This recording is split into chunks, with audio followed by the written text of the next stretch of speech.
UDF-ന് ചരിത്ര വിജയമാണ് ഉണ്ടായിട്ടുള്ളത്. UDF പിന്തുണക്കുന്ന സ്വതന്ത്ര സ്ഥാനാർത്ഥിയായിട്ടാണ് ഞാൻ മത്സരിച്ചത്.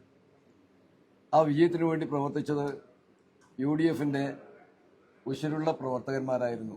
ചുരുങ്ങിയ സമയം മാത്രമാണ് തെരഞ്ഞെടുപ്പ് പ്രവർത്തനം നമുക്ക് ലഭിച്ചിരുന്നെങ്കിലും എല്ലാവരും അഹോരാത്രം പ്രവർത്തിച്ചതിന്റെ ഫലമായിട്ടുള്ള ഒരു തെരഞ്ഞെടുപ്പ് റിസൾട്ടാണ് ഉണ്ടായത്. CPM-നകത്ത് നിലനിൽക്കുന്ന ജനാധിപത്യ വിരുദ്ധ നടപടിക്കെതിരെ, കുടുംബാധിപത്യത്തിനും അതുമൂലമുണ്ടാകുന്ന അഴിമതിക്കും എതിരെയിട്ടുള്ള ശക്തമായ പ്രതികരണമാണ് തളിപ്പറമ്പിലെ മണ്ഡലത്തിൽ ഉണ്ടായിട്ടുള്ളത്. ഇതിൽ നിന്ന് പാഠം പഠിക്കാൻ CPM തയ്യാറാകുമോ എന്നാണ് ജനങ്ങൾ ചോദിക്കുന്ന ചോദ്യം. ഇന്ന് കേരളത്തിലെ തെരഞ്ഞെടുപ്പ് ഫലം പരിശോധിച്ചാൽ കാണാൻ വേണ്ടി കഴിയും. 10 വർഷക്കാലം ഭരിച്ച ഇടത് ജനാധിപത്യ മുന്നണിക്ക് കനത്ത തിരിച്ചടിയാണ് ഉണ്ടായിട്ടുള്ളത്.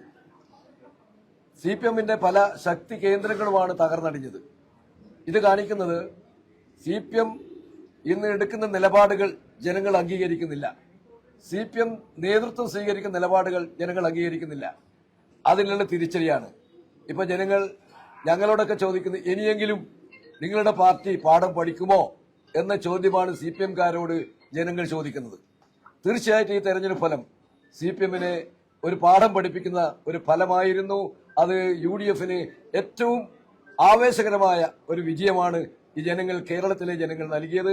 തളിപ്പറമ്പിലെ ജനങ്ങൾ തീർത്തും വിശേഷിച്ചും CPM-ന്റെ കോട്ടയായിട്ടുള്ള തളിപ്പറമ്പിലെ കേന്ദ്രങ്ങളിലെല്ലാം ആ പാർട്ടിക്കെതിരായ ജനവികാരമാണ് പ്രകടമായിട്ടുള്ളത്.